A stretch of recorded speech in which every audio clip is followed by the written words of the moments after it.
सो hi everyone, मैं हूं जतिन कुमार और आप देख रहे हैं अपना पसंदीदा चैनल तुष्यंत स्टडी सेंटर।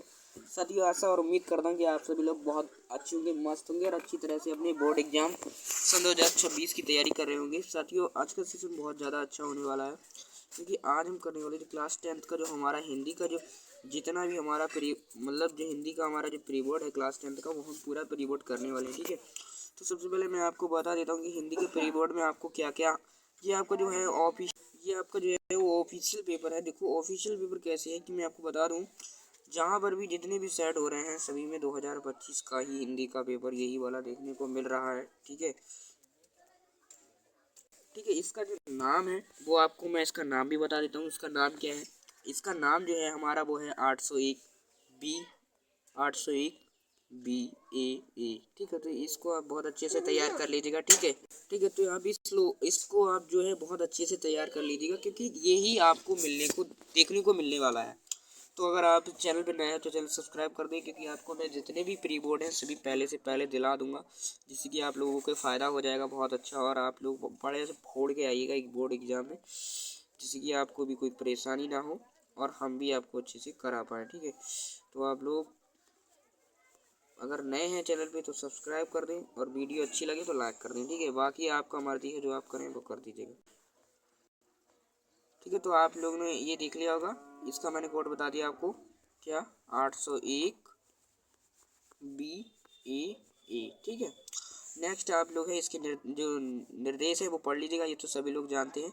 नेक्स्ट हम क्वेश्चन नंबर 1 देखते हैं। ठीक है, क्वेश्चन नंबर 1 जो है वो क्या कह रहा है हमसे, देखिएगा। कह रहा है कि पुनर्विवाह किस विधा की रचना है। तो मैं आपको बताता हूँ, ये उपन्यास है। किसका उपन्यास है ये भी आपसे पूछ ले तो हजारी प्रसाद द्विवेदी जी का है। ठीक है, ये चीज़ आप लोग याद रखिएगा क्योंकि ये मोस्ट इम्पोर्टेंट है आपके बोर्ड एग्जाम के लिए। तो ये पुनर्विवाह उपन्यास हो जाएगा। कह रहा है आषाढ़ का एक दिन। तो आप लोग एक ट्रिक याद रखिएगा कि अंधेरे बंद कमरे में, आषाढ़ के एक दिन अंधेरे बंद कमरे में मोहन राकेश बैठा था। कैसे लिखोगे, मतलब कितनी रचनाएं होगी? आषाढ़ के महीने में, आषाढ़ के एक दिन अंधेरे बंद कमरे में लहरों के राजहंस मोहन राकेश बैठे थे। तो इसका जो करेक्ट आंसर होगा वो मोहन राकेश हो जाएगा क्योंकि इन्हीं की है आषाढ़ का एक दिन, मोहन राकेश जी का। ठीक है, तो उसके बाद और नेक्स्ट क्वेश्चन जो कह रहा है कि शुक्ल युग के काव्य में किस क्षेत्र के नाम से जाना जाता है। तो देखो छायावाद युग, ये जो काव्य के क्षेत्र में होता है। ठीक है, नेक्स्ट उसके बाद जो क्वेश्चन है वो देखिएगा। कह रहा हंस पत्रिका के संपादक किसने किया था। तो वो मुंशी प्रेमचंद्र जी थे, इस बात को याद रखिएगा। विश्रामपुर का संत के लेखक हैं तो वो श्रीलाल शुक्ल जी हैं। उसके बाद कह रहा ठाकुर किस काव्यधारा के कवि हैं। तो रीति मुक्त काव्यधारा के कवि हैं। रीति मुक्त काव्यधारा में हमारे देखो कितने कवि आते हैं, घनानंद, बोधा, आलम, ठाकुर, यही आते हैं। ठीक है, घनानंद, बोधा, आलम, ठाकुर, ये हमारे रीति मुक्त में आते हैं। ठीक है, उसके बाद कह रहे तार सप्तक के संकलित कवियों की संख्या है तो वो 7 है, इसका करेक्ट आंसर हो जाएगा। उसके बाद कह रहे रामचंद्रिका की किस काल का महाकाव्य है, किस काल का महाकाव्य है। तो ये भी आपको मैं बता देता हूँ, रामचंद्रिका जो है वो हमारा रीति काल का है और ये किसकी रचना है, मोस्ट इम्पोर्टेंट है, केशव दास। ठीक है, केशव दास। उसके बाद नेक्स्ट जो कह रहा है कि सुमित्रा नंदन पंत की रचना है। तो सुमित्रा नंदन पंत की जो रचना है वो पल्लव है। नीरजा महादेवी वर्मा की है। निहार भी महादेवी वर्मा की। सुनहरे सहवाल के जो लेखक हैं वो अज्ञे हैं। ठीक है, अज्ञे। उसके बाद नेक्स्ट देखिएगा, कलम का सिकाई के रचनाकार तो वो अमृत राय हो जाएंगे। उसके बाद जो नेक्स्ट कह रहा है कि शांत रस का स्थायी भाव। तो शांत रस वैसे आपके सिलेबस में है नहीं क्योंकि आपके में 2 ही रस है, हास रस और करोड़ रस, पर शांत रस का स्थायी भाव सबसे पूछ लिया जाता है तो इसका निर्वेद करेक्ट आंसर होगा। उसके बाद नेक्स्ट क्वेश्चन है कनक कनक के 100 गुनी में अलंकार है। तो देखो अलंकार का क्वेश्चन वैसे ये आउट ऑफ सिलेबस आया है, यमक, पर ये इसका आंसर यमक ही होगा। वैसे आपके लिए उपमा, रूपक और उत्प्रेक्षा ही पढ़नी है। ठीक है, और आपको कोई सा अलंकार पढ़ने की रिक्वायरमेंट नहीं है, 3 एक अलंकार पढ़ने। कह रहा है दोहा छंद का उल्टा है तो वो दोहा छंद का उल्टा होता है आपका सोटा। ठीक है, उसके बाद कह रहा है पर्यावरण में उपसर्ग है तो पर्यावरण कैसे लिखोगे, परि आवरण। ठीक है, तो यहाँ पर इसका परि आंसर सही हो जाएगा। और दोहा का मैंने यह बता दिया। अब नेक्स्ट हम जो नेक्स्ट क्वेश्चन नंबर 15 को देखते हैं। क्वेश्चन नंबर 15 क्या कह रहा है देखिएगा। कह रहा है कि धुआं का तत्सम, धुआं का तत्सम धूम्र होता है। धूम्र, एक मिनट सॉरी गलत हो गया। यहाँ पर धुआं का तत्सम क्या होता है? धूम्र। ये क्या कर रहा हूँ मैं बार बार, एक मिनट देखो, यहाँ पर धुआं का तत्सम क्या है? धूम्र। ठीक है, नेक्स्ट उसके बाद जो क्वेश्चन है वो देखिएगा, इसका बी हो जाएगा। उसके बाद कह रहा है पंचतंत्र में कौन सा समाज है? यानी 5 तंत्रों का समाहार, यानी कि द्विगु समास है। उसके बाद कह रहा है बड़ाई में प्रत्यय है, तो ई नहीं होगा बच्चा, ठीक है, हमारे यहाँ पर हो जाएगा आई। ठीक है, उसके बाद कह रहा है कि निम्न में से कौन सा पर्याय नहीं है? तो वो दिनकर है। दिनकर किसका है? सूर्य का। ये पर्याय नहीं है, ठीक है, दिनकर नहीं है। सुधाकर है, निशाकर है, ये सब चंद्रमा के हैं इसलिए। ठीक है, उसके बाद कह रहा है तशाम शब्द में वचन विभक्ति है, तो षष्ठी बहुवचन। ठीक है, वे शब्दों के स्वरूप जिसमें कोई परिवर्तन नहीं होता वे शब्द कहलाते हैं अवयव शब्द कहलाते हैं, जिन्हें हम अविकारी भी कहते हैं, अविकारी शब्द भी कहते हैं। नेक्स्ट उसके बाद जो है खंडवा देख लीजिएगा आप फटाफट से। खंडवा में हमसे क्या कह रहा है देखो, खंडवा में कह रहा है कि हम लोग कच्ची मिट्टी के समान रहते हैं, चाहे वो यहाँ से लेकर दबाव नहीं पड़ता है। ये हमारा, मैं आपको इसका संदर्भ बता देता हूँ, मित्रता चैप्टर से लिया गया है, जिसके लेखक रामचंद्र शुक्ल जी हैं। ठीक है, और आप इसकी व्याख्या करेंगे तो व्याख्या आप ऐसे ही लिख दीजिएगा और ये आपको राजीव क्वेश्चन बैंक में मिल जाएगा। राजीव प्रकाशन के क्वेश्चन बैंक में देख लीजिएगा। नहीं देख ले मिले तो आपको मैं बता देता हूँ। कह रहा है कि लेखक कहते हैं कि हम लोग कच्ची मिट्टी की मूर्ति के समान रहते हैं, जिसको जो जिस रूप में चाहे उस रूप में बना सकता है, चाहे वो राक्षस बनाए या फिर चाहे वो देवता बनाए। ठीक है, तो यही हमें लिखना है क्योंकि यही रेखांकित अंश है और बाकी सब हमको नहीं लिखना होता है। तो हमारा हो गया। अब कह रहा है किन लोगों की संगति करना हमारे लिए बुरा है, ये हमने कर दिया, ये भी कर दिया। तो हम लिखेंगे उन लोगों की संगति करना बुरा है जिनके जो हमसे अधिक दृढ़ संकल्प वाले हों और जो हमारी बात को ऊपर रखते हों। अगर आप इसको करना चाहते तो इसको कर दीजिएगा। ये भी आपका भगवत शरण उपाध्याय द्वारा जो रचित है, जिसका नाम है ईर्ष्या तू ना गई मेरे मन से, उससे लिया गया है जी। ठीक है, उसके बाद नेक्स्ट क्वेश्चन देखिएगा। वो नेक्स्ट क्या कह रहा है देखो, चलो कह रहा है कि उधो मोहे ब्रज विश्वनाई वृंदावन गोकुल वन कुंज की छाई, प्रातः समय माता जसुवती अरुण नंद देखी सुख पावत, माखन रोटी दय सजाओ अति साथ खवावत, सूरदास धनी धनी ब्रजवासी जिनसो हित जनुनाथ। तो ये आपका पद से लिया गया है। अध्याय 1 जो है सूरदास जी द्वारा रचित है, जो आपका पद में उससे लिया गया है। ठीक है, नेक्स्ट उसके बाद जो है हम देखते हैं। ये देखो कह रहा है निर्भय का स्वागत करो, मृत्यु का है एक विश्राम, जीव जहाँ चलता फिर धारण कर नव जीवन गंबल, मृत्यु एक सरता है जिसमें श्रम से कातर, जीव नहा कर फिर धारण कर काया रूपी वस्त्र बहाकर। तो ये जो है आपका स्वदेश प्रेम से लिया गया है, जो श्याम नारायण पांडे द्वारा रचित है। ठीक है, नेक्स्ट उसके बाद जो है क्वेश्चन देखिएगा आप। क्वेश्चन नंबर उसके बाद हमसे कह रहा है कि हमसे संस्कृत का गद्यांश आया है, जो आपका ये वाला है।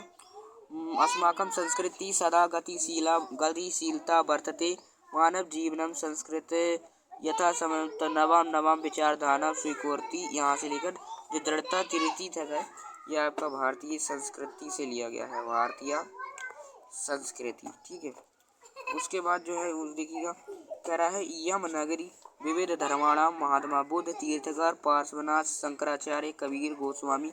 आपको दिख नहीं रहा है तो मैं आपको थोड़ा क्लिप करके आपको यहाँ पर पोस्ट डाल दूंगा। ठीक है, आपको मैं पोस्ट डाल दूंगा चैनल पर, वो देख लीजिएगा आप लोग। ठीक है, ये जो है आपका वाराणसी से लिया गया है, जो कि आपका पहला चैप्टर है। ठीक है, तो इसका व्याख्या लिखिएगा, संदर्भ लिख दीजिएगा। उसके बाद कह रहा है कि मानन हितवा प्रियो भवति, क्रोधम हितवा ना सोची, कामम हितवा अथवा लभ्भवति, लोभम हितवा सुखी भवेत्। इसका हिंदी अनुवाद करना तो ये चैप्टर लिया गया है आपसे जीवन सूत्राणी से, श्लोक लिया गया है आपका जो भी है जीवन सूत्राणी से। और इसका व्याख्या आप कैसे लिखोगे? अनुवाद मतलब लिखोगे क्या त्याग कर मनुष्य अहंकार नहीं करता और के क्रोध का त्याग कर कर मनुष्य शोक नहीं करता, तथा कामना इच्छा को त्याग कर मनुष्य बलवान बन जाता है और लोभ लालच को त्याग कर मनुष्य सुखी हो जाता है। ठीक है, उसके बाद जो सर्वे संतु सर्वे भवन्तु सर्वे भवन्तु सुखिनः सर्वे सन्तु निरामया सर्वे भद्राणि पश्यन्तु मा कश्चित् दुःखभाग् भवेत्। ये भी आपका जो है हमारा भारतीय संस्कृति का वो श्लोक है, ये आप लोग कर दीजिएगा, भारतीय संस्कृति का। ठीक है, उसी का है, आप लोग कर दीजिएगा बढ़िया तरह से। नेक्स्ट उसके बाद जो आता है खंड काव्य। खंड काव्य देखो आपका जो भी है वो आप लोग कर सकते हैं। आपका जो भी खंड काव्य है, जैसे मेरा मेवाड़ मुकुट है तो मैं मेवाड़ मुकुट करूँगा। मेवाड़ मुकुट अगर जीती व्यवहार जीती मुक्ति भूत है, तो जो भी करना चाहे कर दीजिएगा। आप लोग एक बार ये चीज़ देख लीजिएगा कि कहाँ से क्या आया है। ठीक है, फिर हम नेक्स्ट अगले पेज पर चलते हैं। अगला पेज पे देखिए क्या है।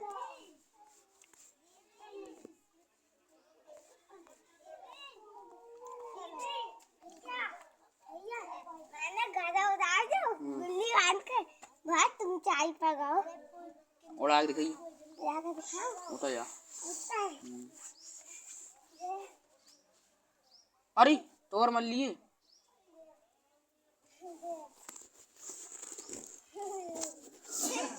चल चल जा घर जा खेलिए। अब जो उसके बाद वो एक बच्चा गया था, इसलिए मैंने कुछ कहा था उससे। ठीक है, तो कोई बात नहीं, आप इससे दिक्कत न लीजिए। कोई बाहर के बच्चे थे वो बात कर रहे थे। उसके बाद कह रहा है कि हमारे जैसे वहाँ से इधर आप लोग सभी लोग देख लीजिएगा कितने खंड काव्य कर्ण करम वीर करम तुमुल। अब नेक्स्ट जो है वो आपको मतलब यही चीज़ पेपर में मिलेगा, आप बिल्कुल निश्चित रहेगा। आपको हम सारे पेपर्स मतलब यहाँ पर पेड कराने वाले हैं, आप लोग दिक्कत ना लीजिएगा, और वो भी फ्री में। ठीक है, उसके बाद आपके जीवन परिचय भगवत शरण उपाध्याय का, डॉक्टर राजेंद्र प्रसाद रामधारी सिंह दिनकर का। तो देखो रामधारी सिंह दिनकर जी का जो जीवन परिचय है वो मैं आपको कुछ पंक्तियों में सुनाता हूँ। तो लिखोगे आप सन 1908 सिमरिया जिला मुंगेर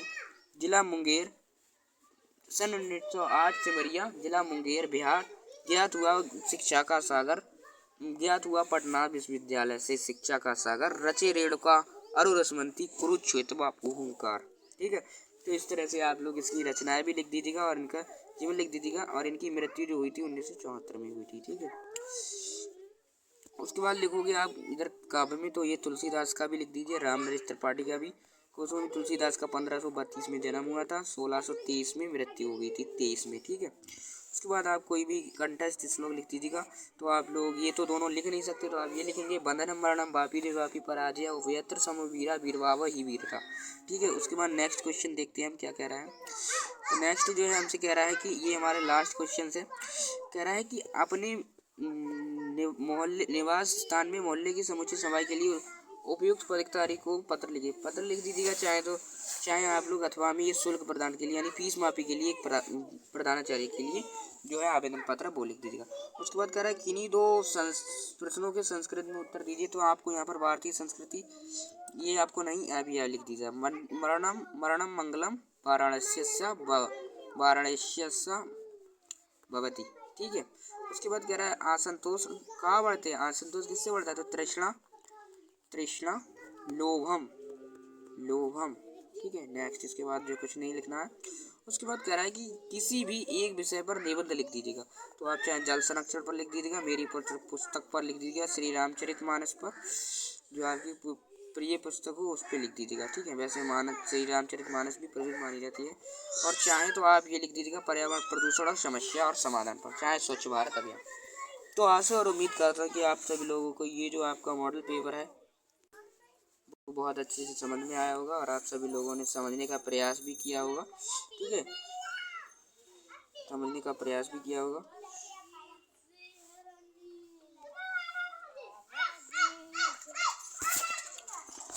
ठीक है, तो एक मिनट स्क्रीन लॉक हुआ था, कोई दिक्कत नहीं। तब तक के लिए बने रहिएगा, और अगर आप चैनल पर नए हैं तो चैनल को भाई सब्सक्राइब करें और सपोर्ट कर दीजिएगा। क्योंकि आपको देखो मतलब डिपेंड ये नहीं करता है कि सब्सक्राइबर कितने हैं क्या कुछ है, तो मतलब उससे डिपेंड नहीं करता। डिपेंड ये करता है कि आप लोग मतलब कितना अच्छा कंटेंट मिल रहा है आपको, डिपेंड इस चीज़ पे करता है। ठीक है, तो आप लोगों को अगर वीडियो अच्छा लगा हो तो वीडियो को मतलब शेयर कर दीजिएगा अपने दोस्तों में, और ज़्यादा अच्छा लगा तो लाइक करें और चैनल को सब्सक्राइब कर दीजिएगा। नेक्स्ट जो आपका है वो हम इसी तरह से आपको सारे सब्जेक्ट के करा देंगे, और आपको हम जो है अपने चैनल पर सोशल साइंस का करा चुके हैं। ठीक है, सोशल साइंस का आपको हमको करा दिया है विथ सॉल्यूशन, पूरा करा दिया है, आपको बता भी दिया कहाँ से कहाँ क्वेश्चन मिलेंगे वो। और आज हमने हिंदी का भी करा दिया, और देखो कल हम आपको कराएंगे तो इंग्लिश का भी कराएंगे, और मैथ का मैं करा दूंगा अभी। और फिर जो है आपको हम साइंस मैथ और ड्राइंग का भी करा देंगे, ठीक है। तो तब तक के लिए बाय बाय, टेक केयर, मिलते हैं नेक्स्ट क्लास में, तब तक के लिए जय हिंद।